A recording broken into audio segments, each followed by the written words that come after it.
Hey everyone, how's it going? Matthew Kadish here from the Salty Nerd Podcast, and welcome to another edition of Bad Writing, the show where we talk about all of Hollywood's failures in storytelling with the help of various types of experts. And I'm really excited today to bring to you a show that I feel needs to be told, because we're going to be talking about the Falcon and the Winter Soldier, the big Disney Plus Marvel TV show that basically let us know that Marvel does not know what they're doing when it comes to writing television, at least not quite yet. But with me today is an excellent panel of storytellers. First and foremost, I want to welcome CC Akeke, Charles Akeke, a newly minted Las Vegas local. Charles is a superhero fiction author. He's written the Pantheon Saga and Star Brigade. Charles, why don't you tell us a little bit about that and how you like in Vegas? Well, hello, everyone. So basically for me, I'm an author of superhero fiction in the Pantheon Saga, basically just kind of inspired by Astro City, X-Men, Avengers, Justice League, and whatnot. And Star Brigade is basically kind of like what if X-Men meets Star Wars and Star Trek. I wrote them because I was basically fans of science fiction and superheroes. And yeah, so far so good. I'm liking Vegas. Excellent. And next up, we have Jeffrey Haskell, who is also a superhero fiction author, but he is a USA Today best-selling author, as he likes to point out. And he's also getting into military science fiction. He's written Full Metal Superhero and Superhero by Night, and he has a lovely head of hair. Jeff, why don't you introduce yourself and let everyone know where they can find out more about your series? Well, first of all, it's Jeffrey H. Haskell, just FYI. Oh my God. I thought the H was silent. So. No. People wish I was silent, but no. So the Superhero by Night and the Full Metal Superhero are my two big superhero series, and then I'm working on a military sci-fi trilogy for Aethon Books called Grimm's War. That's going to be my love letter to basically, like I was just telling Richard a minute ago, to the Honor Harrington verse and David Weber. I wrote the Full Metal Superhero as I love comics in the 80s and 90s, Marvel comics specifically, but all comics. And then I stopped reading them when they did the whole One More Day fiasco and tried to pick them back up a few years ago, and they were so bad. And I was already writing at the time, and I thought, man, if I could write a comic, what would I do? And then I wrote the Full Metal Superhero. And it, sold a lot and still sells really well. And then I spun off in the same universe, the Superhero by Night, which is my kind of take on the Punisher. But what if the Punisher had superpowers and absolutely no angst? It turned out really great. People really like it. So yeah, if you like a Tony Stark style, solves things with their mind and fixes things engineer, then you've got Arsenal. And if you like someone who just shoots people in the face and finds creative ways to kill them, then the Wraith is your go-to. Awesome. All right, and last but certainly not least, the man who is slumming it tonight, author Richard Fox, who is a big frickin' deal. He's the author of the Ascent to Empire series, co-written with David Weber. Richard, why don't you brag about how awesome you are to everyone? Just let them know. I'm lucky that I have so many great readers who read all my books, and I got to thank all of them for keeping me out of the cubicle for continuing to read my stuff. And I've got Ascent to Empire, co-written with David Weber, and then I'm also probably better known for the Ember Wars series, and also the Tier, which brand new series, which just came out this last month. And the audiobook for the Tier is narrated by R.C. Bray, and it's just amazing to listen to. Anything that R.C. Bray narrates is always amazing to listen to. And I do have one comic book of the first Ember War book done. I am genning up the second book for Kickstarter and everything else. I'm getting the art right now for that. And then I love 80s and 90s comics. I was a huge X-Men nerd in the 90s. And just one quick story. When in the 90s, I lived in Okinawa, Japan, and we would get comics kind of infrequently. And then they had the Age of Apocalypse came out, and I had to drive to every single tiny little base to see if that one base got the issue of X-Force that I needed to know the whole story. So I also love comics. So, and thank you so much for having me on. It's great to be here. Well, Richard, it's great to have you here. Guys, I don't know if you realize the caliber of storytellers that we currently have on our panel here today, but you're in for a real treat. We've got some amazing fiction writers who really understand storytelling, but not just storytelling, the superhero aspect of the storytelling. Hey, Richard Fox has a Thanos glove in the background, so that tells you that this guy's serious. With one snap of his fingers, he can destroy an entire TV series, which we're going to be doing in just a little bit. So before we get started, guys, I just want to remind you that Super Chats are active. So if you have a question for one of our panelists, stuff like that, we give priority to Super Chats. But feel free to ask your questions in the comments section, in the chat section, all that good stuff. And I promise we will get to it as soon as we can. And in addition to all that stuff, be sure to check out saltynerdclub.com, become a member of our little Salty Nerd community there. We're going to be doing a lot of exciting stuff from now to the end of the year, where we're going to be dropping exclusive episodes and doing Q&A sessions and all types of like really cool, awesome stuff. And we would love to have you be a part of that growing community. So now with all that out of the way, let's talk about Falcon and Winter Soldier. And the first thing I want to address about this show is that there were a lot of production problems with this show that impacted how the story was told. And I just want to lay the groundwork real quick before we start ripping this show apart. It was originally supposed to be Marvel's flagship original series show. It was going to be out before WandaVision initially. And what happened was when the COVID-19 pandemic hit, there was a subplot in this show about a virus. And it was a very integral subplot that affected, the entire story.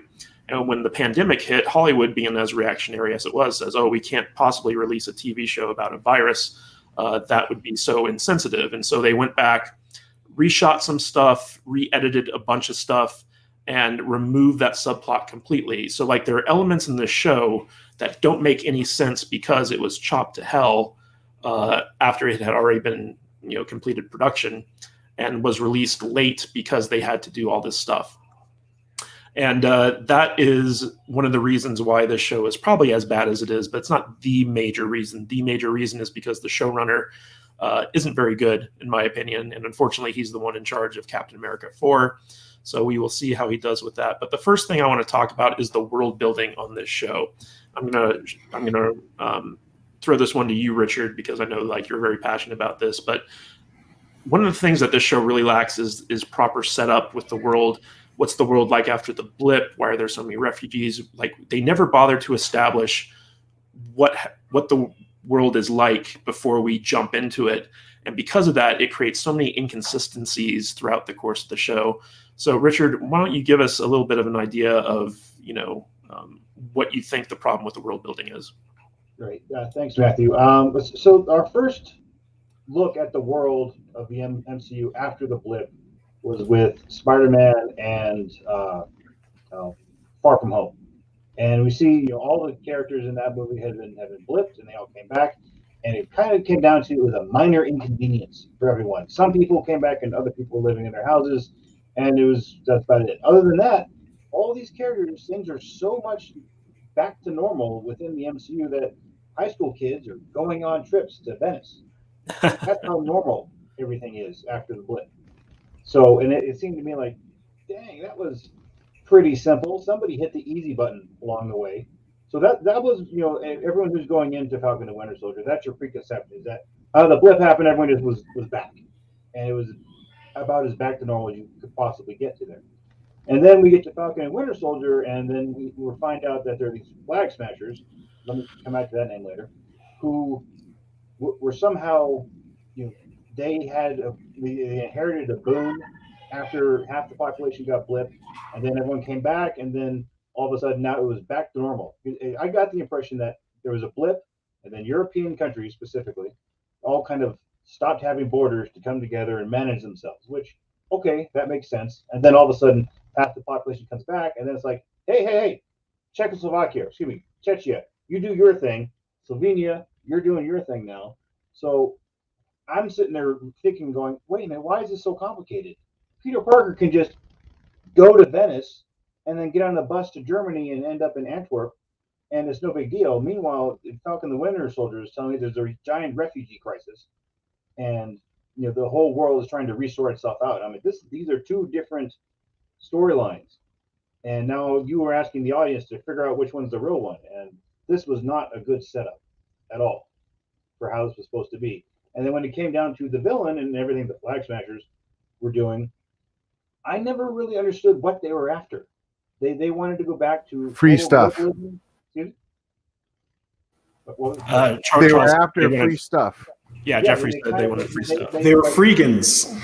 Yeah, like so their neighbors vanished. They said, "I'm getting myself a TV," and because he's gone, so they went over there and they had all their stuff, and then everyone came back and like, "I want my stuff back." And so you have these Flag Smashers who were wanted the boon that they inherited, and now I as the audience was like, "What do they want exactly?" Because it's like they feel entitled to the stuff that they got, and it didn't work for me. Now I'm still trying to figure it out. And then if I don't really understand what the bad guys are after, then you just kind of spend the whole show just kind of doing this number. So jumping around.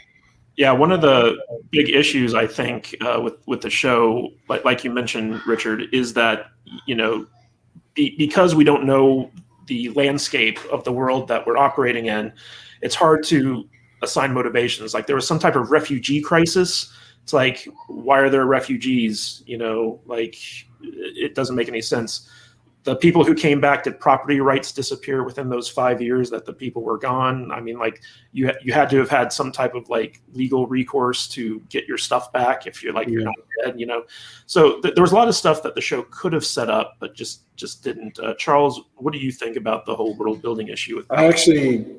And it's funny because Richard brought up points that I didn't even really think about until I was just like, oh yeah, he's absolutely right. Like in Far From Home, he can just pop over to Venice, go over to Europe, and everything's fine. I was like, I never even thought of it. That's so absolutely correct. And then in WandaVision, the director of Sword, which they just kind of plop Sword in, is it with no introduction because it's like, okay, Sword exists. Like, why are we not hearing about this? It was almost kind of like as badly as when they introduced Thanos in the first Guardians of the Galaxy. Like there was not an ominous threat behind his name. If you look at how to introduce a villain, look at how they did Ra's al Ghul in Batman Begins. That's how you build suspense right there. But going back to that, the director of Sword kind of hinted at how bad things got, but we didn't really get anything else. And so Falcon and Winter Soldier had an opportunity to really expound upon that because the refugee crisis, it didn't really make sense. And that lack of world building bled into the crappy or muddled villain motivation, if you can even call it that, because it's just like, you just want to go back to free stuff. You want to go back to no borders. Like, what exactly are you wanting here? They had an opportunity to be like, okay, they're fighting against maybe certain people who were taking liberties, certain corporations who were taking liberties during these 5 years, and the governments were protecting them. That would make sense. That would be like, okay, it kind of gives you maybe a villain that it's like, okay, their motivation, maybe they're going about it the wrong way, but I can understand where they're coming from. And you could even sympathize with them more. But yeah, I feel that the world was not set up properly enough. And it's unfortunate because I really enjoy the Captain America landscape, kind of like that was the tone that was set with the Winter Soldier and then Civil War, that kind of espionage, political thriller. I love that setting. I love that setting that they set up. And I thought it was kind of a waste of that with how certain things were done across. There's other things I'll go into, but that's world building. But yeah, that's what I thought. I agree with Richard, like totally in terms of that. The tonal shift, like there was no consistency, and that was a problem. Jeff, what do you think about this issue with the world building? Well, I mean, I agree, obviously, since we're ripping it apart. I'll tell you what, though, I really had high expectations for this show, but I also didn't follow it. And had I followed the production of the show, I didn't know about the virus thing. I would have realized it was going to suck from the moment I turned it on. Because while Mark somebody is the showrunner, the director, the head director of the show, who directed most of the episodes, and her production company are the ones who made the show. And they said in an interview that it was based on current events, and they took a lot of inspiration from BLM and Antifa to make Flag Smashers, the organizations. And so, of course, the narrative treated those organizations or the Flag Smashers as if they were the good guys, because it did, even to go so far as to have the main character say that they weren't terrorists. So you had like really crappy world building, and in the end game, when Scott came back, like San Francisco was trashed. You It was know, like a ghost town. It and was like that a ghost kid town. who was That's like worse than 12 or usual. whatever. Yeah, right. That kid who was like 12 or whatever, man, like he was just crying riding down the street because of how bad things were.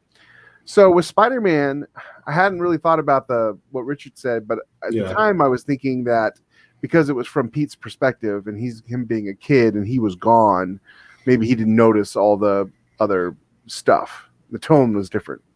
But with the rest of the shows, I just felt like they completely wasted it. And I agree with Charles too. The espionage aspect of it, just like in Black Widow, was completely wasted.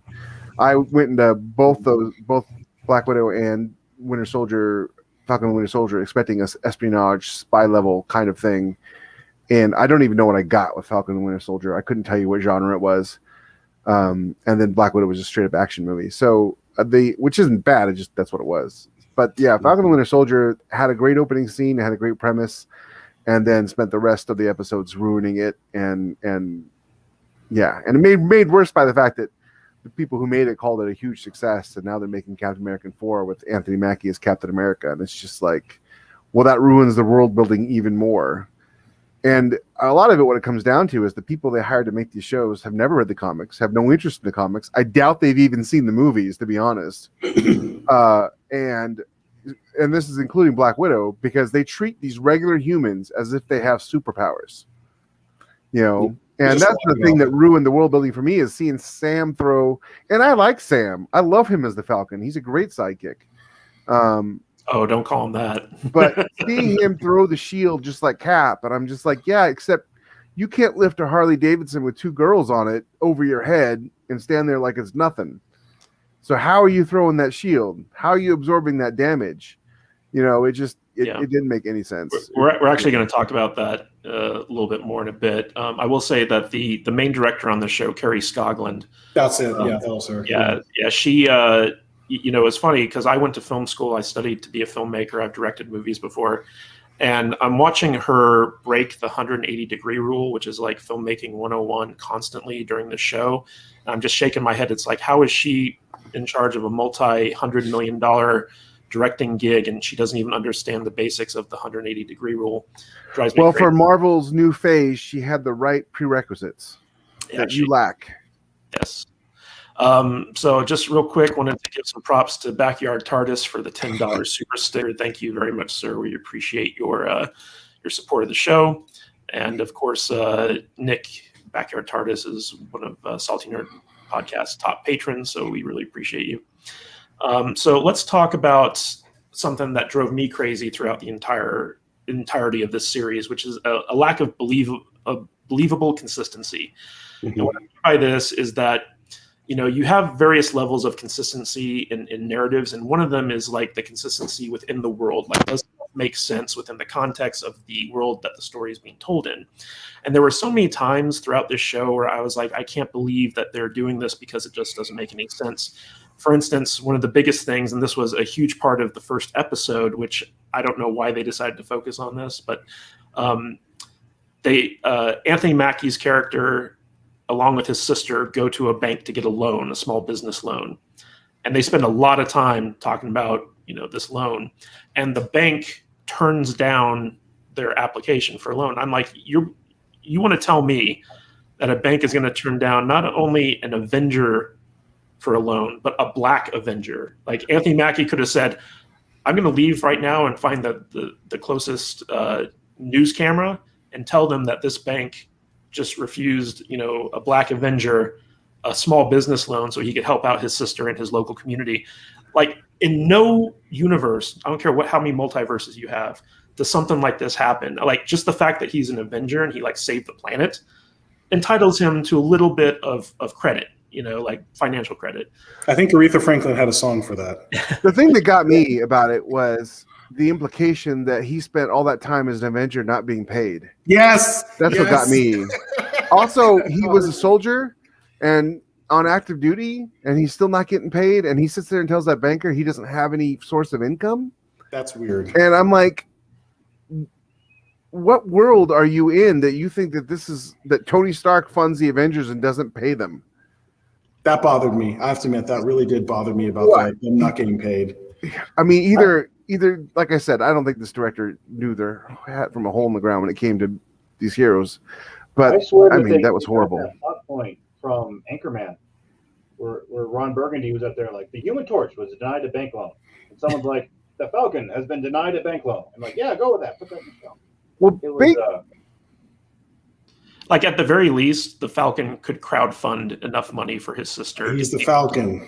based on everything else the show said, I only presume that they were trying to make some sort of statement that the bank was racist for not loaning him money, especially with the fact that the whole thing about we have to be 10 minutes early or white people think we're late, which is, as a white person, I've never heard before, but that could be a thing, I guess. And I just sometimes it is.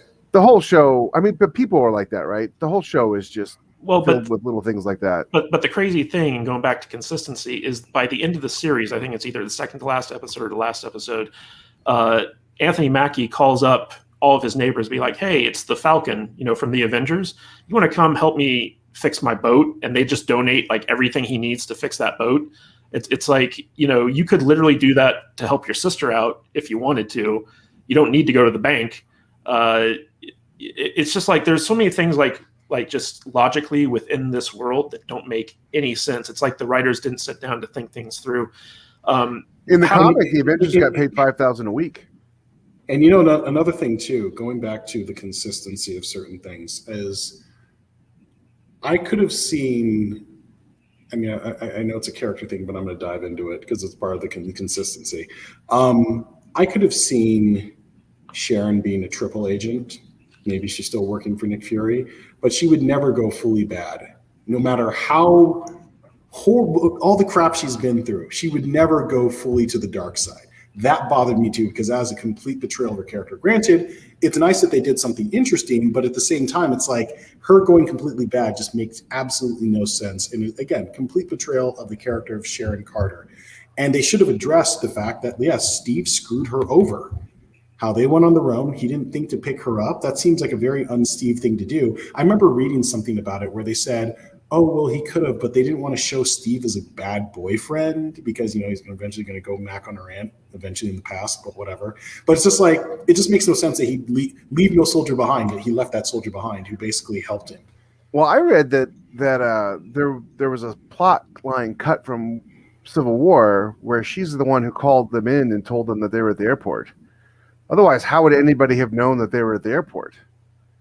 And Marvel does this thing where they end a scene with a question, and then the next scene he answers that question.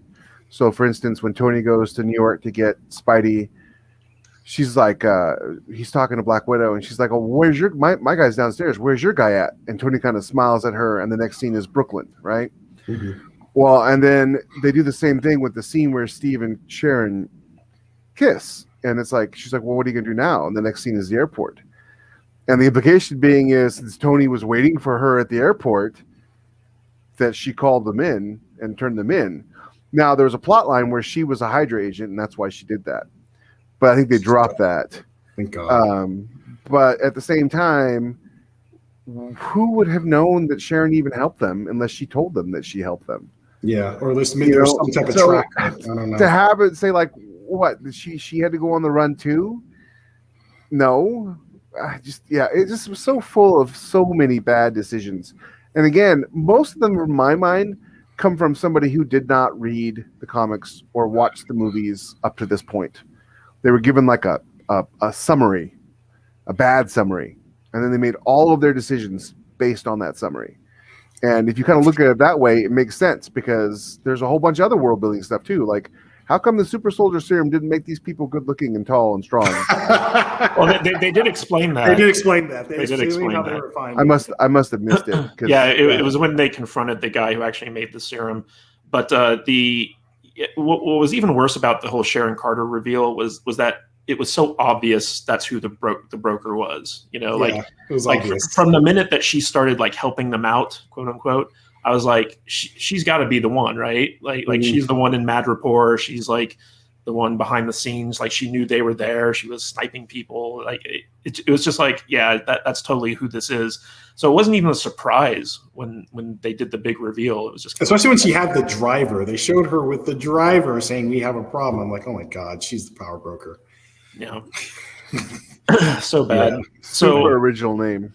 So I want to shift a little bit to what I feel was the worst part of this show, and it should have been the thing that the show revolved around. And Richard, I'm going to throw this one to you, and that's the central relationship between Sam and Bucky. So before this, like, we never got the whole like antagonistic relationship. Like, they always seemed cool with one another. So going into this, I didn't really understand why they were so antagonistic. But the idea is that, you know, it's Lethal Weapon. You have the two opposites who have to overcome their differences to team up and save the day. And to me, like, that's where the show really shined, is when you got that Bucky and Sam back and forth stuff. And I feel like the show kind of dropped the ball and didn't make that the core of the show. They had all these distractions going on, and you just didn't care about that relationship as much as you should have. Richard, what do you think about that? What should the show have done to kind of make that more the core of what the show is about? Right. I mean, well, if you look right on the tin, it's called Falcon and Winter Soldier. So you're thinking, okay, we're going to get a lot of Falcon and Winter Soldier. And previously, when we saw them interacting in Civil War, they didn't quite get along. You know, they're like, you know, the Odd Couple sort of forced together. And the one thing that they had in common was Steve Rogers, Captain America. So, you know, in the first episode, we had the part where the psychiatrist sits them down, you know, out of the blue to have a little talk.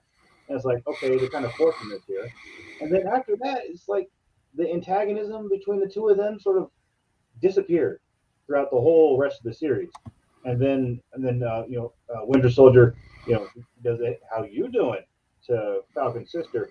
And I'm like, okay, that's kind of sort of funny. I can get some more of that, but then that got squashed pretty quick. But even then, it's like, you know, you telling me the show is Falcon and Winter Soldier, but you're giving me global Antifa, and everyone's upset about this. And I didn't quite ever get, where's that big relationship between them? I mean, you had that one point where the Winter Soldier and where Falcon says, you know, out of nowhere, I'm not worthy to be Captain America. Here's a shield back. And then later on, you know, Falcon's got some doubts. He's like, Steve was wrong about me. And then Winter Soldier says, well, he was wrong about you. He might have been wrong about trying to save me when I was a brain-controlled assassin. So, you know, both of these things is kind of like, slow down, Winter Soldier. I think you're being a little too hard on yourself. You were a brain-controlled assassin, and you know, Steve knew who you were. You've come back, and you're kind of normal now. And so we saw Steve Rogers sacrifice a whole lot to save Bucky. Yes. Then, so it's like when we're watching the rest of the show, it's kind of like that relationship falls into the background, and it was kind of like never that important. And it's like, come on, show! You promised me Falcon and Winter Soldier. You promised me those kind of moments in Civil War where they're sitting in the car, and I think it was Falcon says, "Can you move your seat up?" And no. And like, okay, yeah, we get that kind of relationship, you know. But I wanted more of that in the show, and I didn't really get it. So it's like, come on, you try harder. I very much agree. Is that should have been the driving force. I mean, it's one of the reasons why, even though, you know, Castle was such a successful show, at least for the first couple of seasons, was because of that relationship, that back and forth between Castle and Beckett.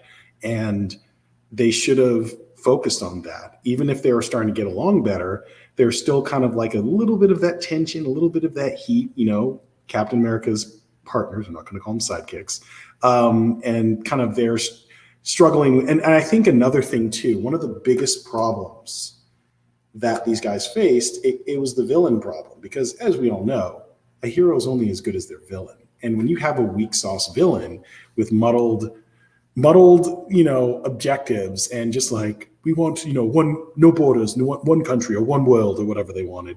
It's just like, we want somebody who's going to push them, who's going to challenge their ethics, challenge their morals, push them to their limits, and ultimately change something about them for the better after the battle is won. That's one of the reasons why Killmonger was such a good villain in Black Panther.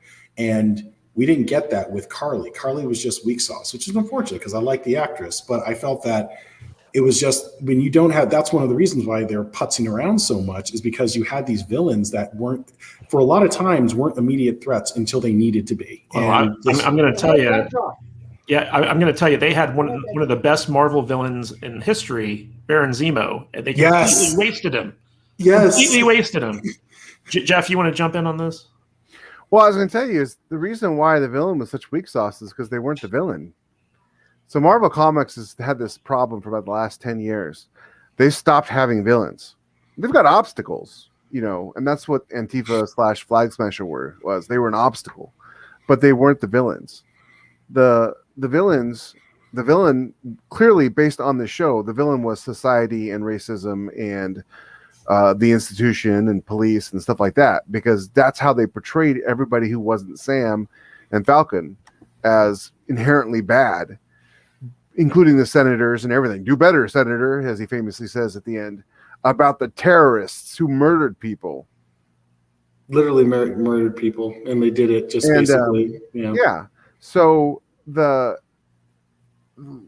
not villains; they're Antifa, and then comics are doing the same thing. The good guys will beat up on somebody, but then they'll wax poetically for 15 pages about the evils of capitalism and how the police are all bad and borders are bad and stuff like that. Well, one of the problems also, just with comic villains, is that kind of like what he said, is that basically they're too busy having hero versus hero feuds that went over, like ever since Civil War, there's been a huge obsession with comic books. And I think with here, again, they needed to really make us give a crap about these villains. I thought probably one of the best parts, if there was a good part, one of the better parts of the show was Johnny Walker. I thought he playing such a, and I think the thing is that he wasn't really a horrible person. He wasn't a great person, but this was a guy who was suffering from serious PTSD and was dealing with the pressures of all of a sudden this huge mantle that he had to face. And I thought that Wyatt Russell did as great a job as he could have with the role. And, I was glad to see him on there. He's a good addition. I have two issues with John Walker as a character. Okay. So Richard, Charles, feel free to jump in on this. Sure. The first is, can anyone be Captain America? If you learn to throw a shield and catch it, can you wear the stars and stripes and be like the premier? Like, they were sending a guy out into the field to fight super powered beings who's just like a regular dude who can throw a shield. I'm like, how is that a qualification? Smart. Like you're basically sending a regular soldier out to get murdered by a superhero. So that was really the first thing. The second That's thing, what happened to Battlestar. Literally. Yeah. Well, I'm going to get to that right now, which is that there's a scene towards the end of the series where John Walker kills a flag smasher in plain sight of everyone. Everyone's got their cell phone out, stuff like that. And then he gets brought up before the Senate committee, and he gets stripped of his commission and his retirement and his title, all this stuff, and publicly humiliated because, these aren't the ideals. But the thing is he killed a terrorist who had just murdered, another superhero, super soldier, supposedly. And it's just the way that, again, this goes back to the consistency thing. The way that the world works is you would have people defending him in that, and there's no way America would have invested so much time and propaganda into that character just to throw him under the bus. That just doesn't make any sense from a consistency standpoint. Richard, what do you think about this? Matt, Charles, Jeffrey, have any of you served in the military? Yeah, I did. Okay. I was in the Army. Okay. So I have some strong feelings Force about that, as you can imagine. I was in the Army for 10 years. I graduated from West Point. I was an officer. And during the one committee hearing where they got John Walker in front of me, and they said, you as an American soldier killed a foreign national in a foreign country. And I'm like, that's what we do. With the ghost of Osama bin Laden going, that's bullshit. I was like, where have they been? That's our thing. Okay, that's what we're supposed to be doing. They kind of sent that guy there to do that. And you know what? Somebody actually brought up a really good point in the comments. They basically said, Wanda, a foreign national, tortured an entire small town for like who knows how long. And she just got to, I mean, not like they could stop her, but she just got to walk away. I mean, and so you had John Walker who kind of gets thrown under the bus because he got filmed doing this. It's kind of like. And honestly, you didn't think Steve killed people in battle? Yeah, I mean, he got medals for it. And then John Walker is supposed to be a 3-time Medal of Honor winner, which is never happened before. But then if you're a 3-time Medal of Honor winner, you know, everyone in a uniform pretty much has your back. I mean, like, this guy's not going to get a parking ticket on any military base anyway. Right, and it's not just military uniforms either, right? That was the thing that was so unbelievable about that scene in the second episode where the cops are all like looking like they're going to pull their guns on Falcon. There would be no police officer in the United States who wouldn't know what the Falcon looked like and who he was. It just wouldn't. Why? Because he was associated with Captain America. Another thing that really bothered me, but that's another conversation. Another thing that really bothered me about the whole dressing down of John Walker in front of that Senate subcommittee is by that point he had superpowers. He was a legit super soldier because he had taken the serum. And it's like, really, the government's going to let that go? They're just going to like bench him? It's like, for once, you've actually got a superpowered individual under your thumb, and you're just gonna treat him like crap and let him go and let him out into the wind. Yeah. Well, the thing is, if you look at here's the thing: it's all systemic of one thing. If you look at the system as evil and corrupt and racist, then everything they did makes sense. It does. Everything makes sense. The blonde-haired, blue-eyed white guy. The bad guys are the military, the Congress, the banks, etc. The good guys are the terrorists, and Anthony Mackie and Falcon are Winter Soldier are somewhere in between. So I mean, it kind of makes sense. I don't believe for one second, having served in uniform, I don't believe for one second any of the stuff that they did with the super soldier was at all accurate.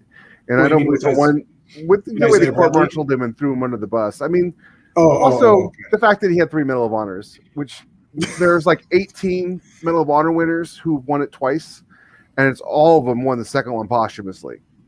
So 3 is stretching. What'd you do? Jump on a grenade 3 times? I mean, come on. But no, I don't believe any of the way they treated anybody. I don't believe any way that the people treated Anthony Mackie's Falcon in that show is believable. Not even one iota. You do not save the entire world and have people not know who you are. You don't stand next to Captain America while fighting Thanos and not have the entire world know exactly who you are. I don't believe it. Not for 1 second. But they were trying to make a statement about how the system is bad. And they just, do that with Power Man. That would have made more sense to do it with Power Man. But the Falcon, the guy who stood next to Captain America and nobody's going to know who he is. No, I don't believe it. Yeah, also unbelievable when John Walker's in front of the Senate and he had like a good week's worth of beard. I was about to have a conniption fit watching that scene. Where I'm like, "You're in uniform, because he's a military." Yeah. Look at Well, now they don't have to. I don't know if you heard that, but now they don't have to. So they don't have to. They can wear earrings and they can have beards. They don't have to. So another thing too, and don't get me wrong, I like her as an actress, but it kind of took me out of this show a bit. Was Julia Louis-Dreyfus there? It kind of threw me for a second because, again, I know she's played other stuff, but I see her and I immediately think Elaine Bennis. That's kind of what I was thinking. So it kind of just for a second kind of took me a while to kind of get back in. I was like, oh, right, she's this character. Yeah. So we've kind of talked about this a little bit already, but I want to touch on the political messaging in this show because one surefire way to suck all the enjoyment out of something is to make it political. Because whether you agree with the politics or not, it takes you out of the story and it makes it, instead of an escape, it makes it something that just piles onto the stresses of daily life. Do you mind if I go this one first? Yeah, go ahead. Cool. So I don't mind if there's some political allegories there, but I think the problem with a lot of shows like this one is that they just take a baseball bat wrapped in barbed wire and they just beat you over the head with it. And as opposed to trying to get you to think, they tell you what to think. And I think that's a big problem with this show. I mean, there are worse offenders than this, but I think this show kind of did that more than once. I think I like that they included Isaiah Bradley. I think that was good. He was great. I would have liked to have seen more of him. Yeah, I love the character, and the minute they said Isaiah, I was like, yes! I got so happy. And it was interesting because they used him actually as an aperture and an avenue to introduce Eli, who's on the Young Avengers, because it's like they're kind of slowly but surely, quietly introducing the Young Avengers across these shows and movies. But I felt that there are certain things that could have been done with a subtler touch, and they didn't do that. They just decided to kind of go with the sledgehammer and not the surgical knife. There's a fine line between propaganda and political messaging. Yeah. If you use politics as a story element in your story, I mean, like the second Captain America, the Winter Soldier. Winter Soldier, yeah. Mm-hmm. That did it pitch perfect. Like, yes. Everything in that movie worked. Whereas with this movie, it crossed the line into, instead of having political elements be part of the plot, the propaganda, the plot became propaganda for the political views of the people making it.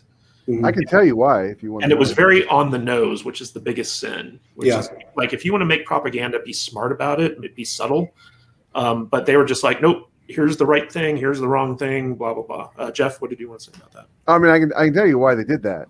The thing is we come from a school of storytelling where telling the story is a collaborative effort, right? All of us write books, and we hope that our audience will read the book and they'll take something from it that we never envisioned, right?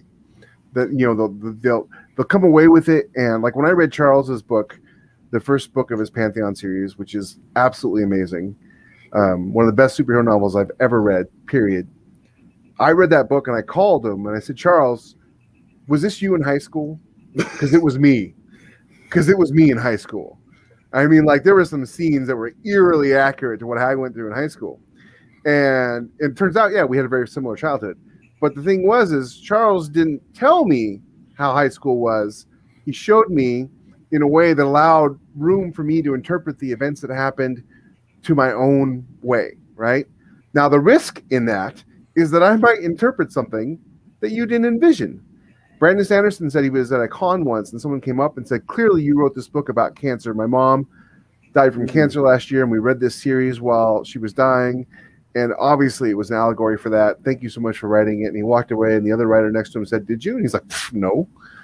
But hey, now, these people, these writers who are working for Marvel Comics, who are working for Marvel Television, and even the movies too, they don't believe in that style of storytelling. This is not accidental. Because if they leave it to interpretation, you might not come to the conclusion they want you to come to. And so they tell you explicitly the conclusion you're supposed to come to. These are the bad guys. This Congress and the police officers, these are all bad people. And we're going to show you why they're bad people and not give you any kind of maybe they're not, maybe they are. No, these are the bad people. And here, this is why they're the bad people. And these people over here that they're calling terrorists, they're not terrorists. And it's bad to call them terrorists. No interpretation whatsoever. There's no collaboration between the audience and the writers. This is what it means, period. And they do that because they don't want to risk you coming away with something that they didn't intend. Because they have to tell you exactly what to think. And that alone makes them bad writers. And here's another thing that just bothered me. You're telling me that Bucky couldn't take John Walker by himself? That's a load of crap. Horse crap. Bucky could take Cap. Thank you. Yes. It's like, this is a guy who literally has, because from what we're knowing, it was kind of inconsistent until about Civil War. He has all of his memories. That means all those combat missions, all those assassinations, all the training, he has all of that. And you're telling me he can't take this, a fellow super soldier can't take this dude? Can't rip that shield out of his hands and bash him over the head with it? Are you serious? Come on. Also, I mean, Cap, in the comics, Cap is considered the best fighter in Marvel Comics. If you follow DC Comics, there's a character called... Shiva, Lady Shiva, I think. No. Bulldog? Justice Society. He has the I think I know you're talking about. You're talking about Wildcat. Wildcat. Ted Grant, Wildcat yeah. is considered the best hand-to-hand fighter in the DC universe, and he trains all the people to fight hand-to-hand. In Marvel, it's Captain America. Everybody acknowledges that Captain America is the best hand-to-hand fighter. It's why he was able to stand toe-to-toe with Thanos once he had Thor's power, right? Because he's that good of a fighter. The only person who came close is Taskmaster, but that's another. Because of superpower, right? Yeah. I mean, Captain America can tank a hit by the Hulk. Yes. Yeah. So, but my point being is that Bucky was probably his equal in the movies. Yeah. And as much as I liked the John Walker character and felt like they showed him being a good soldier doing the right things and then told us how evil he was. There's no way if he was a captain, he probably had 7 years in service, maybe 2 or 3 combat tours. Probably none of it was hand to hand. There's no way he could take Assassin with 50 years of experience. I think it's obvious that nobody who worked on this show ever actually had any military experience or anything. And I think the only thing is that obviously we saw a bit of an upgrade between the Avengers movie and then Winter Soldier for Captain America. Because, he could fight, he could take it on, and a lot of that was a super soldier serum. But at the same time, it's like clearly he'd gotten a lot of martial arts training and he'd absorbed it pretty well. Because the super soldier serum also increases his mental acuity and intelligence, so he can absorb a lot of things a lot faster. But still, Bucky has this much more experience over him, so come on. Yeah. Richard, how could they have done the politics in this show better, do you think? It's for one thing is you don't tell people what to think. It'd be one thing. And now when it comes to, we're all writers here, and let me just tell you one test I do when I'm outlining a story is if I look and if I see a scene, I'm like, do I ask myself, does this advance character or does this advance plot? And if it doesn't do either, I remove it because it's just going to get boring. It's going to have any point. People are going to be like, why did I spend 15 pages reading about this? So let me go to Isaiah Bradley. And so we're first heard that, okay, Falcon says, I know a guy. Not Falcon. Winter Soldier says, I know a guy who can help us find out something about the super soldier serum. And then they go and see Isaiah Bradley. And he's there and he's all mad. And he's got perfectly good reason to be mad, to see one Winter Soldier and then also Falcon, because it's the whole system that screwed him over. But then they leave. And what did they find out about the super soldier serum from Bradley? Nothing. So why did they go see him? It didn't do anything for the plot. It didn't really do anything for character. And then it's like, why was he here? He was only there to, show this victim of the system. And it didn't do anything for the whole rest of the plot. So it should have been cut out because it didn't do anything for the plot. Or they could have done something with it. Back to see Isaiah again, we're Falcon like, I can't be Captain America, I'm black. And I'm sitting there watching the show. I'm like, who told him this? And I'm like, I remember the first episode, Falcon. No one said anything, and you just gave up the shield. So no one pressured him. He gave up the shield. He folded like a cheap rug. Yeah. Yeah, that thing where he said to be Captain America, and then now he's like, oh no, the system was against me, and I'm like, bro, I watched the show. There was nobody there. I mean, Cap gave you the shield. You were it, and then you gave up.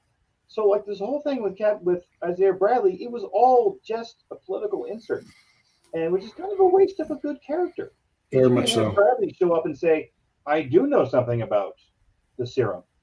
Somebody was just here, came to my house, stole my blood 3 weeks ago, and this is what it looked like. Here's a clue, and that's going to lead you to Madripoor. Yeah, that would have been good writing. Or he could have gone with them. How cool would that have been? Awesome. And help them kick a little butt to find the person who did it. And that would have been awesome. But that wasn't why he was there. He was there to highlight the bad guy, which is the system. Also, that whole thing about Falcon saying people don't want to see the American flag on me, it made me so angry because 45% of the military is minorities. Almost all the drill sergeants are African American. I had my favorite drill sergeant was from Haiti. It's just like to sit there and say that people don't want to see black people with the flag on their shoulder. To soldiers who serve our country, it's ridiculous. Oh, Could you imagine And- if there was an episode where it was just Isaiah and Bucky teaming up or being forced to team up together? Like, I would have loved that. I would have that loved to would've see been cool. that That would've been history awesome. come out. Maybe even some flashbacks. I mean, like, there's a scene where Isaiah throws that tin of whatever it was, and it like embeds itself in the wall. And I'm just like, show me more of this guy. And like, he just disappears. They spent so much time on the Flag Smashers, they could have given him one episode. Exactly. And I feel also that, at one point, maybe that might have been the case, like years ago, like decades ago, I'd say maybe at one point. But I think, to highlight Jeff's point, I haven't served. I have family who served, but I haven't served myself. I feel that definitely has changed for the better, thankfully. And it should have highlighted that. I think that there's other ways you could have conveyed your message without hitting over the head and maybe using an outdated dogma when it comes to communicating It was the like issues. the only military movie they had ever seen was Men of Honor, except that took place in the 50s. And great movie, by the way. If you've never seen Men of Honor with Cuba Gooding Jr. and Robert Downey Jr. No, not Robert Downey Jr. Robert De Niro. Robert De Niro, yeah, that's right. Fantastic, amazing movie. Oh my gosh, so good. But yeah, so there was just so many things like that because I was a soldier. I was enlisted. I wasn't, I worked for a living. No offense, Richard. But just watching that just made me so angry. And like all my veteran boards that I'm part of were all lighting up with people just so pissed about that because it made the Army look horrible. And people who served in the Army look horrible. And it was just like, Clearly, that's not how that works. Clearly, they didn't consult with someone in the military or anyone in the Army who could have really told them, like, no, that's not going to work, dude. That's bad. Right. Don't do it that way. I didn't care. Right. Let me shift gears a little bit here from the political stuff. So I think we covered that pretty much to death. No. One of the things that I want to talk about are the numerous plot conveniences that this show utilizes. And as we all know, plot conveniences are the telltale sign of lazy writing. So I want to talk about the most egregious example of this, which is the helicopter congresswoman at the end that Sam calls up on her cell phone and says, take control of the helicopter. I'm going to take out this terrorist guy. And she's like, okay, USA. I mean, this entire show is just littered with plot contrivances, plot conveniences. But that one in particular, I was just like, what would he have done if one of those congressmen that were in the helicopter couldn't fly a helicopter, So what do you guys think of this? Well, 90% of serving lawmakers are lawyers. So very few of them are actual veterans with like military experience flying things. Maybe they were trying to pretend that she was Tulsi Gabbard. But you'd think they'd have set it up a little bit. That's like one person in all of Congress who actually works for a living.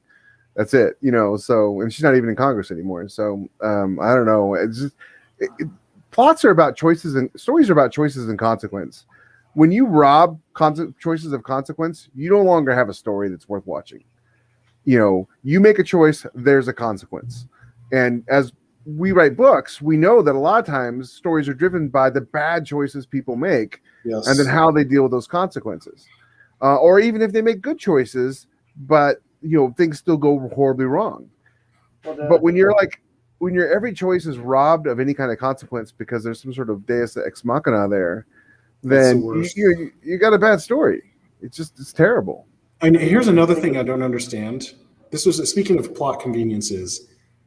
Right after Sharon shot Carly, Magnew, however the hell you say her last name, why didn't she say Sharon's the power broker?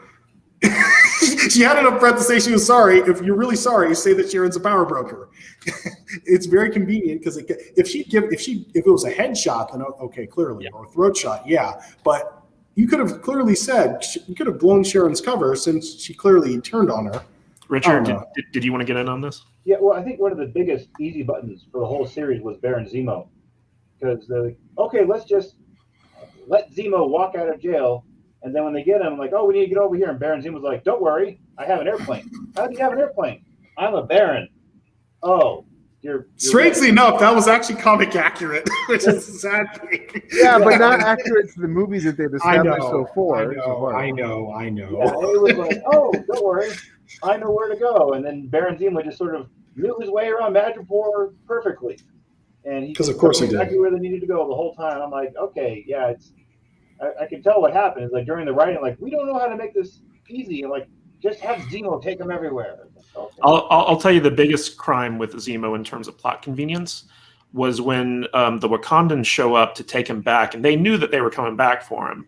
Why didn't one of them? They start fighting, and while they're fighting, Baron Zemo's like, "Catch y'all later," and he just like escapes from the bathroom. And I was watching that whole thing. I was like, "You gotta be freaking kidding me! You gotta be." One of them didn't stop him. One of them didn't throw him. This is the most contrived thing I think I've ever seen in any TV series ever. It was so bad. Yeah, I mean, don't get me wrong. When what's her face? Okoye, whatever her name is, Okoye, when she did that kind of spear spin around her neck, that was kind of cool. But at the same time, it was wasted because that was so dumb. Like some of these things I hadn't even really thought of, but it was dumb. One of them wasn't watching him. It's like, really? And Okoye was like our favorite character from Black Panther, other than BP, was the General, and she was awesome. I mean, actually, she was so much. She wasn't in this. It was her name is Oye. No, not Okoye. The second in command. The second in command. Yeah. Because she was the one in Civil War. She was the one who did the move of being moved. Yeah, exactly. The whole thing was ridiculous because they started getting on them about like, you're on foreign soil, you don't have any rights here, and it's just like, you're on foreign soil, you don't have any rights here. And then like touch Winter Soldier's arm and it falls off. That's just the whole thing just annoyed the crap out of me. The Dora Milaje were like, it's Wakanda if I'm standing in it. And then that's not how it works. No, but I would point out that the Dora Milaje dropping off Falcon's new bird suit had more of a plot impact than Isaiah Bradley. So yes. One thing to consider. I actually didn't mind them dropping off the arm. It kind of makes sense that they knew how to. I mean, if they created the technology, they'd know how to disable it if he became a threat. So I actually didn't mind that. But it was a plot convenience, though. Oh, yeah, like it makes sense, but it was a plot convenience, and it was a stupid plot convenience. Can I just touch on like what do you guys think about Sam, who does not have superpowers, doing all the things that he did as Captain America, throwing the shield, fighting toe to toe with super soldiers, lifting armored cars? Like, what do you think about all that? Oh gosh, I missed that one. He lifted an armored car. Well, when it was going over the side, he like goes and like uses his drones to help kind of push it back up because the congressmen were all inside of it at the time. I didn't entirely mind that because he was using his drones and his wings. If it was just him without the drones, then I'd be like, yeah, well, come on. But he barely lift Cap when he had. Yeah, I mean, if you think about it, like he was there, like his jetpack was using the thrust, but his weak human arms would have been crushed by that 3-ton. Vehicle. Like I just that was a lorry. It wasn't even just a regular like armored car. It was like a lorry, pretty much. Yeah, and the whole thing about like him learning to throw the shield, I was like, it's not just enough to throw the shield. You have to be powerful enough to have that shield make an impact. You know, and that was my same problem with how John Walker did it. Can anyone be Captain America in this universe? Everyone's Captain America. Is there no standard for it? Well, it seems like they're based on watching what I watched from Black Widow. It seems like their new idea going forward is that even if people don't have superpowers, they're just going to pretend they do. Because Black Widow should have died like 19 times in that movie. Oh my god! Oh, yeah. And remember when she fell off a building? Yeah, it was fine. And she just walked it off. Or got punched so hard she flew 20 feet into a car, then off a 100-foot bridge. She was fine. Yeah. Or the car accidents. It's just ridiculous, right? So, and I felt like they did the same thing with Anthony Mackie's Falcon. They just pretended that he had superpowers because, why not? He became a Fast and Furious character. Let me ask you guys, what did you think of the whole Do Better thing? Because I know that the internet started calling Anthony Mackie Captain Do Better because of his like holier than thou like stance with that. It was obnoxious. It was obnoxious and heavy-handed. It was unnecessary. Yeah, and the suit looked, even though it was comic accurate, he kind of looked like a sock. Let's be honest. Yeah, Richard, what did you think of that? It was total cringe. It was also like I still never understood what these senators were about to vote on. That the flag smashers had to go blow them all up. And what were they senators of? That was ill-defined. What was this leadership council? Who knows? They kind of forgot that in the world building. It doesn't matter. then- It's the system that's bad. Yeah, and then so Falcon's there, and he's like, "You're not doing well because look how mad people are. You need to do better." It's like, what are you talking about? It's like I've had more, grounded conversations with my 7-year-old. Okay, and it's like I didn't know what he was talking about. It just came across as forced and cringe, and it was like, and it led to the problem again. It all goes back to the central conflict and the villains' motivations, just the villains themselves. But worse than that, Charles, is that if you do stuff that makes your audience hate your main character, your entire story's shot. Oh, absolutely. Like your main character needs to be the thing that the audience roots for. And Exactly. it seems like at every step of the way they were undermining Anthony Mackie's character for the sake of like cheap political points. And by the time you got to the Captain Do Better scene, everyone was like, "Oh, give me a break! Get out of here! I hate this guy. I don't like this Captain America. Get rid of him." I'm surprised he didn't say their behavior was problematic. The thing is that, and the hard part about this is they expect him to carry Captain America 4. And I like Anthony Mackie. I think he's a fine, funny actor, but he only works with a straight man, and he is not a leading man. We talked about this last week. He's just not a leading man. And so there is no possible way that they're going to make a Captain America movie 4 with him as the main character, calling him Captain America, pulling this crap, and have it make any money. I will say this, Jeff. Anthony Mackie in Altered Carbon season 2, total leading man. He carried that show. He did. Great. He did actually. So he can do it, but he needs the right writer and director to help him along with it. And I don't think that that's the case. Kerry Skoglund is not the one to do it. And here's another thing too that bothered me, and maybe they're just doing it. They're being vague about it just because, maybe he could come back. They were never clear about where the frack old man Steve went. That was another thing that was unclear. So it's just like they said, he's gone. Gone where? Is he dead? What's going on here? It's like they never fully, clearly stated what happened to Steve Rogers after Endgame. Yeah, I thought that was bad. So Jeff, just to round things out, I wanted to ask you about this because you mentioned it in our talks. I wanted to ask you, narrative. You said something about the narrative tells us things that aren't true in this show. I'd like you to expand upon that and let us know what you mean by it. Okay, so every story has a narrative, right? And it's if you know what you're doing as a writer, you can craft the narrative to say and do specific things, right? Even though the narrative is made up of characters interior, mostly, right? It's made up of character interior and character exterior. Well, a lot of times, character interior and character exterior are at odds with each other because everybody thinks, says, and does different things, right? So if your narrative, your character exterior is saying, these people are terrorists, they're bad people, but then the characters in the story say, don't call them terrorists, you need to do better. That is the narrative saying that is the narrative contradicting itself and saying, no, this is what's correct. Because we generally believe what the characters say, right? So very rarely can you have an unreliable narrator that actually works. So Edge of Tomorrow is a great example of an unreliable narrator that works. So Anthony Mackie's Falcon is our viewpoint character in the story, him and Winter Soldier. So if Falcon says these people aren't terrorists, they're good people, if the narrative frames them as good people, for instance, when she dies, it's sort of angelic, the way he carries her down. It's sad music is playing, like I'm supposed to be sad that she died, or the way they treated John Walker, even though we're seeing him do something that's absolutely 100% legitimate. Within his the jurisdiction. narrative treats him like he's the bad guy. That's what I'm talking about. The narrative is telling us something that isn't true.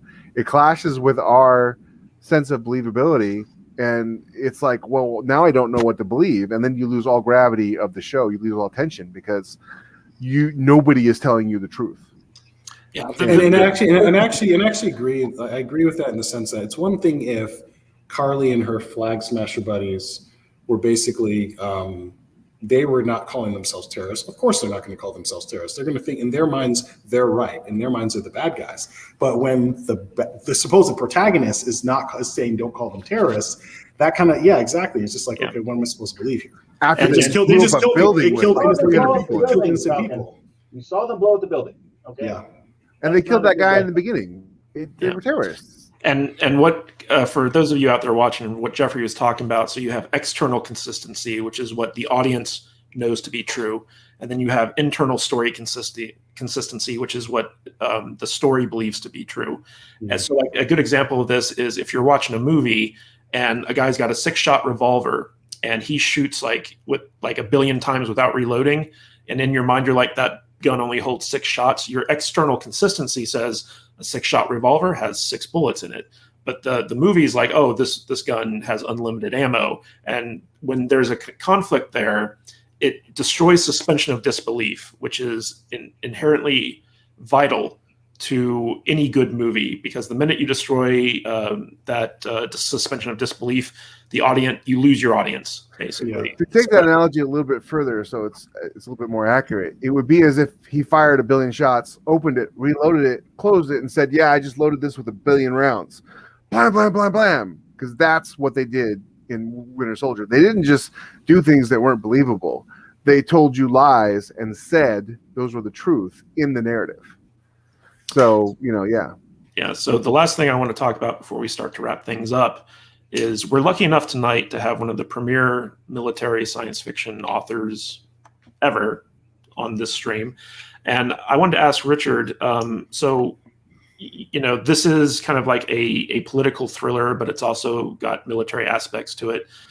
What do you think they could have done better as a military science fiction story that would have made everything more believable and more tense and more thrilling? Can you break that down for us?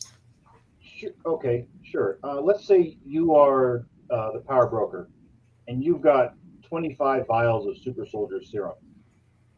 Do you give it to soldiers who are trained and can actually benefit from being, super soldiers? They can run faster. Take their soldier level to up to 11.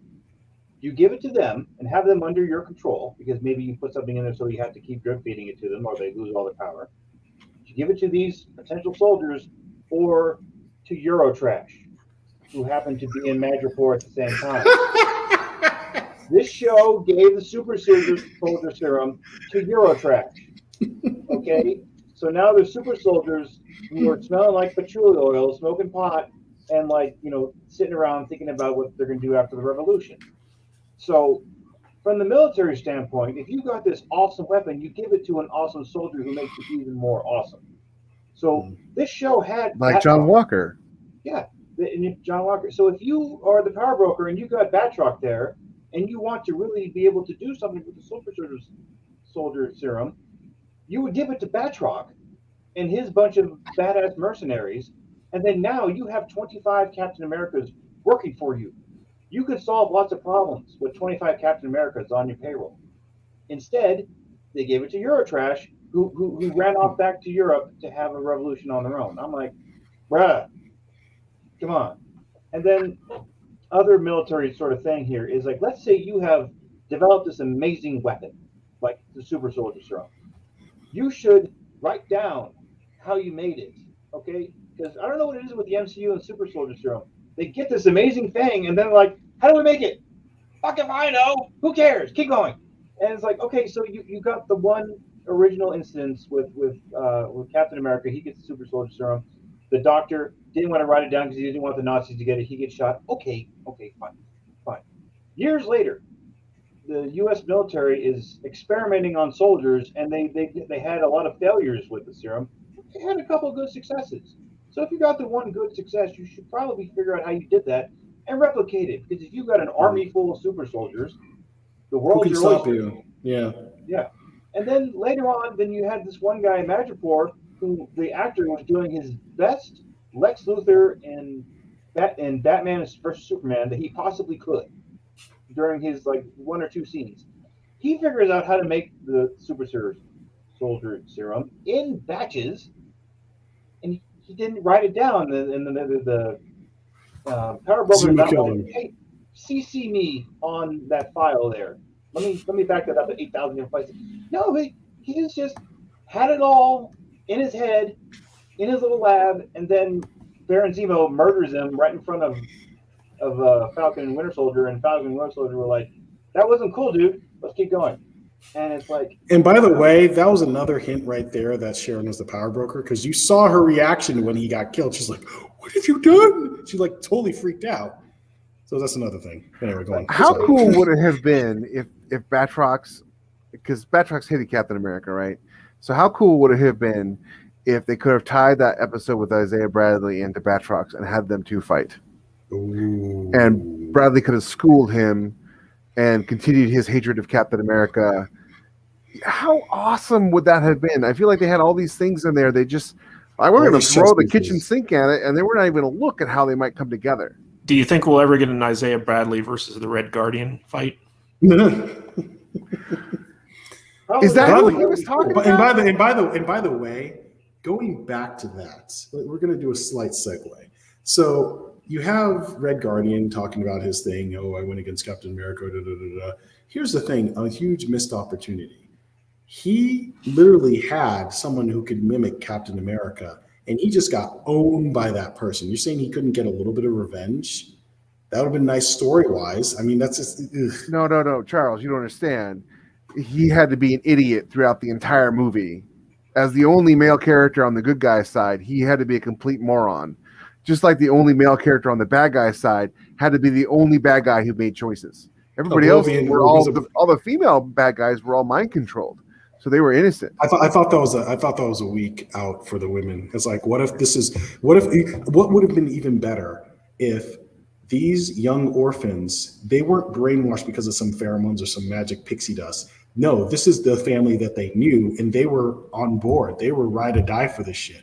Pardon my French, but they saw him as a father figure, and they would do anything to defend him. That gives it much more nuance as opposed to just this hand waving and gets rid of him. All right, guys. So I want to open it up. Yeah, I want to open it up to the chat to ask our distinguished panel any questions you might have, whether it be about the show itself, Falcon Winter Soldier, or writing in general, because we got a lot of talent on this episode tonight. Not that we don't have talent every time we do this live stream, but I just want to open it up to the chat real quick. And we got a message here from Sean Curry. I don't even think them abandoning the virus plot was the reason the show sucked. It seemed like even if it had plotted its original course, it would have been awful. What do you guys think about that? If they had included the virus, the Stand redo during the pandemic. Oh, was it Alexander Skarsgård? The one with him? So okay. If we got the freaking Stand again, we could have had a virus subplot. Okay? That was a weak excuse for them to cut it out. They should have kept it. Well, I think it goes back to the whole thing of like who they wanted you to know who the villain was. And if they had a virus, that would have been one more obstacle that you could have confused who the villain actually was. And it's.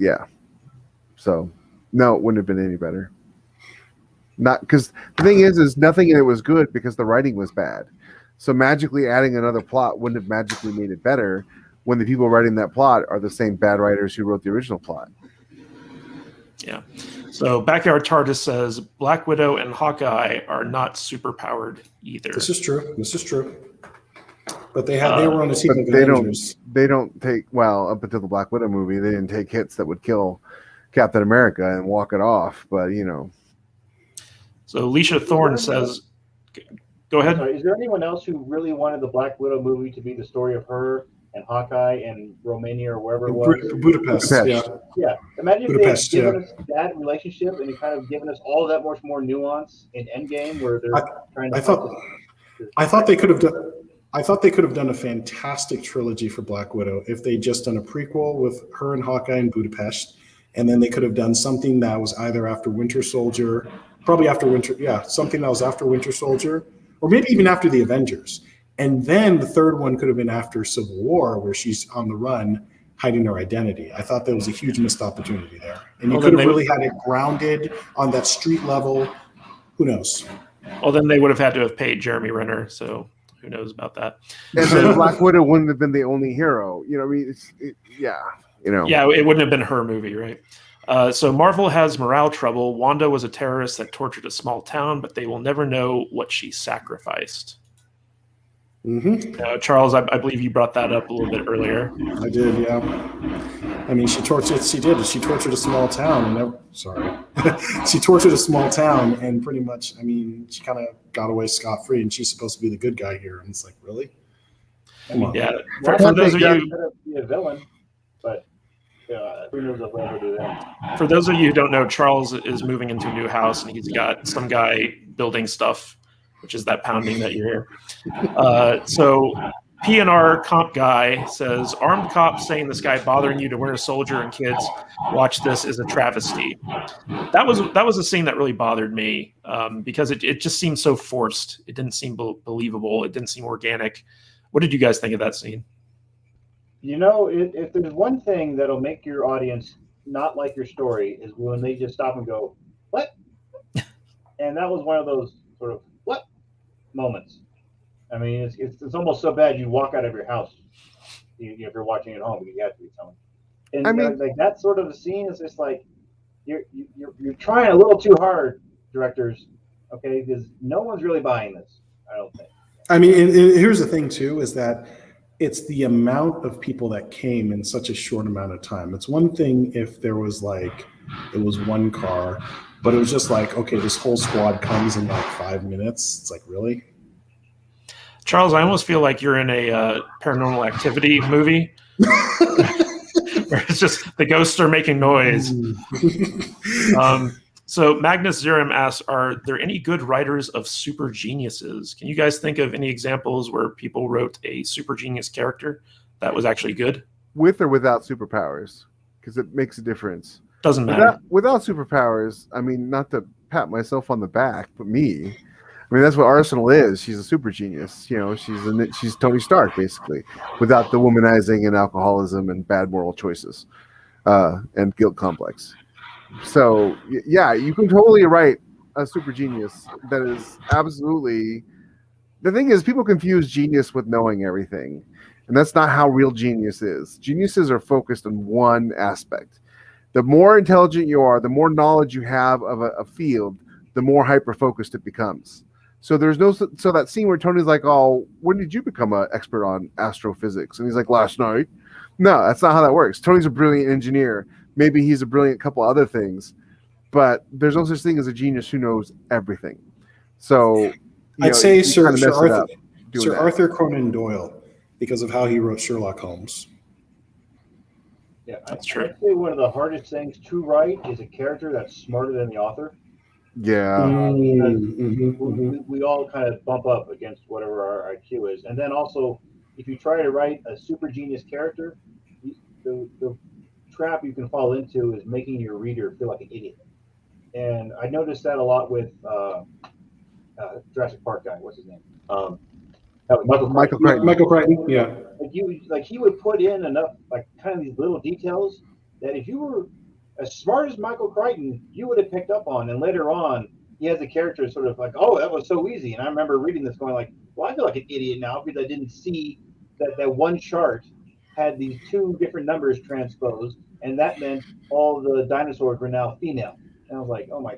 You know what also bothered me about that is not in a bad way. It bothered me because I thought, I don't know everything about every single dinosaur ever, but I thought I knew a decent amount about dinosaurs. And I'm like, I'd never heard of a velociraptor before Jurassic Park. So that kind of bothered me that I didn't know that. Yeah, and also, there's one thing about IQ is that generally if there's a difference of IQ points of about 40 between two people, they kind of stop being able to communicate.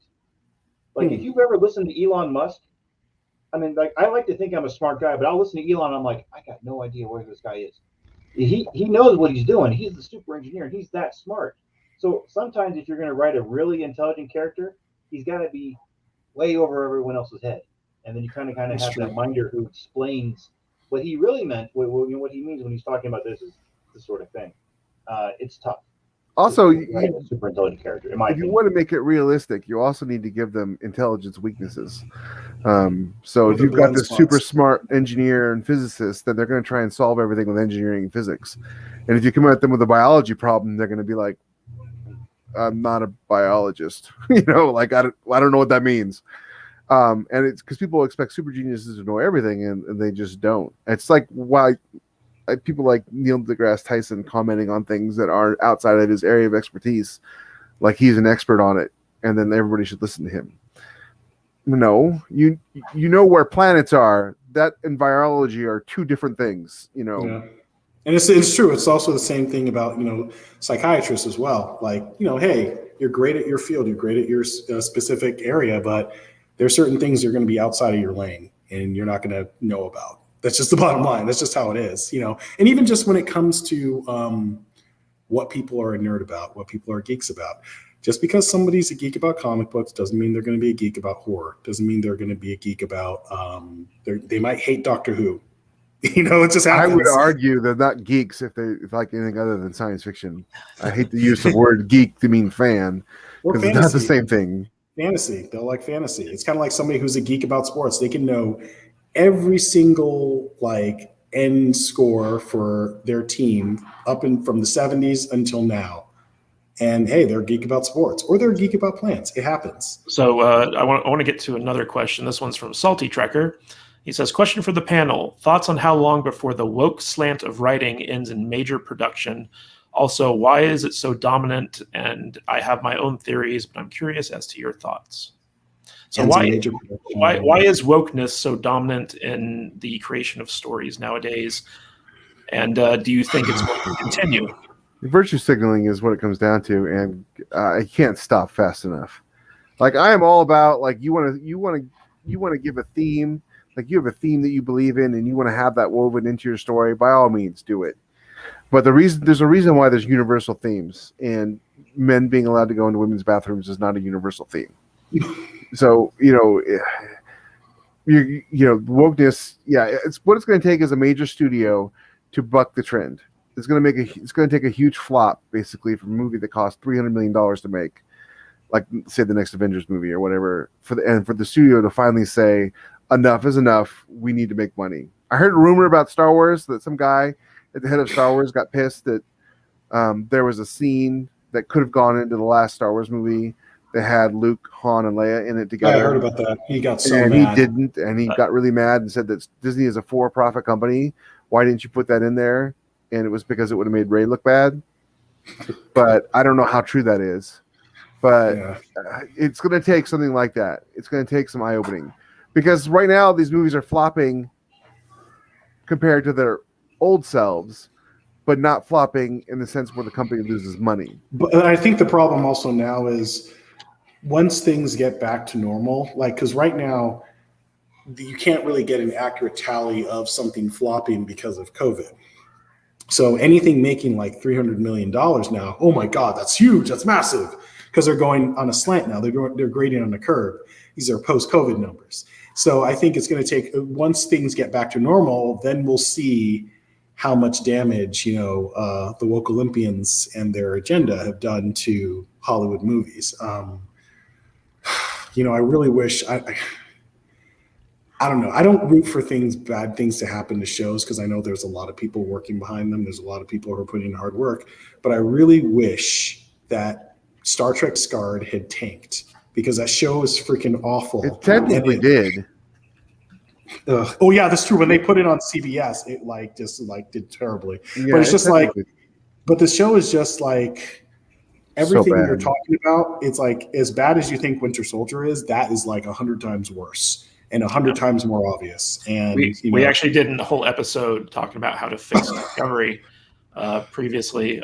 Cancel it. To go back in time and not film it? Just cancel it. There you go. As far as the wokeness, I think it's because people spend too much time on Twitter, and all these creators are terrified of doing the wrong thing and then getting dragged on Twitter and losing their career. So everyone's like, there's only one way to be. Meanwhile, the audience is now. Here's the actual solution, and the solution is the audience. Yeah. And for all of you out there, if there's something that's just garbage movie, garbage television, don't watch it. Don't spend money on it. Find something that you do like. Watch that. Spend money on it. Now, there was the Tomorrow War. Mm-hmm. This movie was stupid. Right? There's so many things that didn't freaking work on this movie, but you know what? I liked it. It was fun. I don't know if it was just Chris Pratt and just how charismatic he is, but I watched this movie and I'm like, it's awful, story-wise, but I love it. I could watch this again, and then I think that's a lot of what the reaction to most people was like, this is stupid, but I like it. So eventually, Hollywood makes money. They like to make money. It's the only way they can keep making these $100 million movies is that they find some way to make money. Yeah. Yeah, it was stupid, but everybody liked it because they just let them enjoy the movie and not preach to them. Yeah, so the more times that these studios and the aliens are cool. Yeah, I mean, if it comes down to the dog doesn't like the dog food, then eventually Hollywood will stop saying there's something wrong with the dog, and rather we need to change our dog food. So, we are the audience, and everyone out there, you are the audience. You spend money and time with what you like, and eventually Hollywood is going to have to give you what you like. Yeah, they'll have to bend to your will, because ultimately they'll follow their checkbook, and they need money. It's like I don't know if I agree with that, but I think it's like it will get to a point where, I remember, I forgot his name, who was on the show. It was on the show when it was the first time I was on the show, and he was on your show, Matt. And he said it best, is that one of the problems in Hollywood is that there's a bubble. They don't live in reality, a lot of these people. They live in this bubble, and they want the applause, and they want the handshakes and the back pats at those parties, those cocktail parties they go to, and the award shows. Oh my God, I love when you did that thing. It was so progressive. It was so this. It's like, he's absolutely right. That's exactly how a lot of these people think, and they almost kind of just say, well, they'll do anything, they'll buy anything they want. And Richard's right. It's like, in order for this to work, in order for things to change, you have to find alternative forms of entertainment. You have to crowd the things you like. You have to give that support. You have to give that money. You have to support shows like the Cobra Kais of the world that actually know how to do things right, who know how to do a reboot right. And too many people are just going to watch this crap, watch it, and it has just enough profit, just enough ratings to squeak by. And no, you have to take that away in order for things to really change. That's the only way that's going to happen. That's the only way it's going to work, because we've seen good quality shows get canceled because people weren't supporting them. And these are shows that should have been on the air as opposed to some of the crap we've seen in recent years. So, and I don't quite agree with you, just because there's so much stuff on the air right now and coming out in theaters that's crap. We all know it's crap, but it's making just enough money. And to quote the architect, there are levels of survivability, and there are these true. But the problem isn't Kevin Feige or whoever getting the back pats at the parties. The problem is the mid-level people who are the true believers, the ones who actually do all the work. And it's not, they're not doing it for woke points. They're doing it because they really believe this crap. And so they're pushing it on, when Coca-Cola had that thing about the critical race theory being taught in Coca-Cola, and everybody flipped out because they were telling their employees, don't be white. And it was like, that wasn't the CEO of Coke wasn't like, yeah, we need to do this. No, that was some HR person, some Karen, who was like, I'm going to be super awesome because this is what I believe, and push that out there because she's in charge of that thing. And the funny thing about that is that I worked recently, the company I worked with before the one I work now, they were dealing with the chat functions, and the comments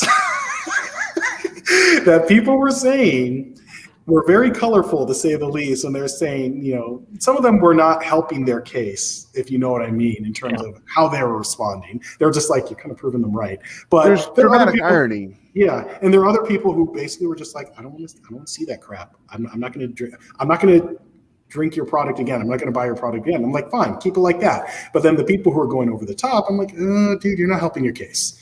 You're going to prove them. I agree with you. Actually, what happens is this thing in psychology: the more they try to prove that you are something, the more you become that. Yeah. Because like if they accuse you of something, you get to the point where you're like, well, fine, I wasn't before, but I am now. I'll be the monster you want me to be. Yeah. All right, guys. I want to highlight one last comment before we wrap things up. This is from Magnus Zerum. It says, so the same problem with WandaVision, fans can come up with better storylines than the show's producers. That's always the death knell of a TV show or movie, right? It was when the fans are better at writing it than the actual people doing it. It makes you wonder who's doing this stuff. And you know what? And that goes, and it kind of gets to a point. I'm going to do a small segue about WandaVision. I felt they had a lot of huge missed opportunities, but one of the biggest missed opportunities is you could have had Agatha Harkness, because the tease and the reveal, that was actually fun. That was great. I mean, we kind of knew it was coming, but it was still fun. But they made her just such a one-note, one-dimensional villain I'm just like, clearly you have not done any real research on the character, because she has such a rich and deep history with Marvel heroes. They could have made her been like, hey, she's going after Wanda because she thinks she's a threat. She's trying to shut this woman down because she's saying like, oh, you're a bad person. You're like doing this stuff to this town. You need to be stopped. And then maybe it could have ended on some type of armistice where she's like, I can train you. I can be your mentor. That could have been such a great thing. That could have been a women empowerment. Like she was situation. in the comics. Exactly, like she was in the comics. It could have been a nice women empowerment thing, but instead they just made her an all-out bad guy, and it was dumb. And they did it in order to make Wanda look like the good guy. I'm like, no, you took over a town and you mentally tortured them for like weeks. You did a bad thing. You need to acknowledge that and own up to that. All right, guys. So we're going to wrap things up here. I'm going to go to each one of you in turn, give you a chance to do some final thoughts, and let everyone know where they can find more of your stuff. Let's start with you, Richard, first and foremost. Yep. Some final thoughts, and then let everyone know where they can follow you on the show's socials and get your books.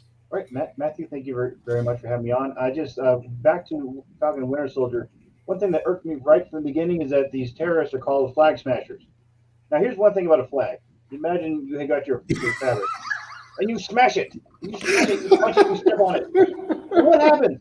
It's so dirty, it's wrinkled, so you take it off, you can do that and wash it, you got your flag again. What? Who's afraid of a flag smasher? It's like, oh no! And now they're called the flag burners. It's like, oh, okay, now I've got it. It's simple. No, flag burners are out there to destroy symbols of authority and nationality. Okay, but they're the flag smashers. It's like, oh no, the guy with the boots. Nice. So that was one more thing about Winter Soldier and Falcon. I didn't quite get it. But back to my books. You can find me on Amazon real easy. Just put in Richard Fox Ember War, Richard Fox Governor, Richard Fox Exile Fleet. All my books will come right up. Also, if you're on Audible, Richard Fox, just put in the same thing. Exile Fleet, Ember War, TYR. You can get all kinds of great audiobooks. And if you're a member of Audible, where you're getting the 1 free credit a month, you can get the first book of almost all my series. You can listen to those for free. So you can get the first Ember War book, download that, listen for free. The first Exile Fleet book, download that, listen for free. And the first book from other later on Ember War series. So if you're new to me, I suggest you start with the Ember War. If you're really into military science fiction space opera, if you want something a little different, we've got the Tier. That's a sort of a twist on the alien invasion story. I don't want to ruin it. A lot of people have liked that book. And if you like your real classic, military sci-fi with Grief, Pick Up the Governor, Sent to Empire with David Weber. It's with David Weber. You can't go wrong. He's a great author. I'm so blessed to have been able to sit and learn at the foot of the master for that series. So thank you very much for having me on. I hope to be on again soon. All right. Well, we hope to have you back, Richard. If you guys are fans of military science fiction, don't sleep on Richard's stuff. He is as legit as they come. Charles, why don't you tell us everything that we never wanted to know about you and where we can get your stuff? Hello there. You can find me on Amazon, CCEKK. If you like good kind of superhero fiction, just nice adventures, coming of age stories, and just fun fun superhero battles, romp'em stomp'em battles. You'll love the Pantheon Saga. You can get the first 2 books on Audible as part of the subscription for free, and then the rest you'll get sucked in. People are loving it, so that's always a good sign. And you can also just find the books on Amazon. There's also 2 novellas that kind of go in with the series, and they kind of expand on the lore, kind of give a more supernatural aura to the series, and introduce kind of vampires and witches and stuff. That would be Friday Night Frights and New Year's Evil. But if you also like kind of more space opera, a little more space fantasy, I'd say go with Star Brigade. The first 4 books are available on Amazon, as well as a plethora of novellas. And and you can find me at ccekk.com. And you can tell how good of a writer he is because he uses words like plethora. So going to the only man with the beautiful head of hair on the panel, Jeffrey, why don't you tell us more about your hair care products and regimen and where we can find your books? I go to Sports Clips from all my haircuts. So They give you massages when they do your hair, which is awesome. You can find all my books on Amazon, paperback and ebook. My paperbacks are also available in Barnes & Noble and wherever books are sold. And then my audiobooks are also available wherever audiobooks are sold. They're done by Tantor Media, so you can go right to their website, or you can go to Audible, or wherever you want to get your audiobook from. Chirp, I think, does specials on them every once in a while. I've got 2 big series. One is the Full Metal Superhero Arsenal, and that's a 9-book series, and it's completely finished. So it's about 60 hours worth of reading for you. And then the Superhero by Night is on book 5. I'm working on book 6 as soon as I finish these 3 epic military sci-fis for Aethon. And the first 3 are out on audio. The actress is working on the other 3 as we speak. And you can find those also on Audible and anywhere you want to go. And if you're interested in my military sci-fi that's going to be coming out sometime the end of the year, beginning of the year, just go to Amazon, type in Jeffrey H. Haskell, click follow, and you'll get an email whenever I release a book. Awesome. All right. Thank you all so much to my distinguished panel of authors and storytellers. You guys raised the level of this live stream to the point that I am jealous of my own thing. But thank you all so much for coming out to the chat. So I want to remind you that in addition to these guys, I'm an author too. You can go to kadishbooks.com to check out my stuff. And I'm also on Audible. If you look for Lawman Rook and Berenger on Audible, or you just search my name, it'll come up. And if you want to check out my contemporary mystery, it's Sinful, The Devil's Breath. It's a Las Vegas set mystery, so definitely check that out. But if you are the type of person who doesn't like to read and you want to learn more about the Falcon Winter Soldier and WandaVision and all the Marvel shows, keep in mind that the Salty Nerd podcast has reviewed each and every one of those. We have playlists on our YouTube channel. So if you go to our YouTube homepage at saltynerdvideo.com, you can look up the full, complete reviews that our podcast has done for those shows. And trust me, we get even more salty and in-depth than this panel did on all these shows. So definitely check those out if you like. We're also on Apple Podcasts and Spotify and all the podcasting platforms. So you can listen to us, you can watch us, you can't get away from us. Anyway, if you would be so kind as to also give this video a thumbs up, because that helps us with the algorithm. And we really appreciate you guys who joined us in the chat. We're growing every week that we do these things, and we feed off of your questions and your feedback. And we really appreciate your support. Thank you all so much for coming. My name is Matthew Kadish, and as always,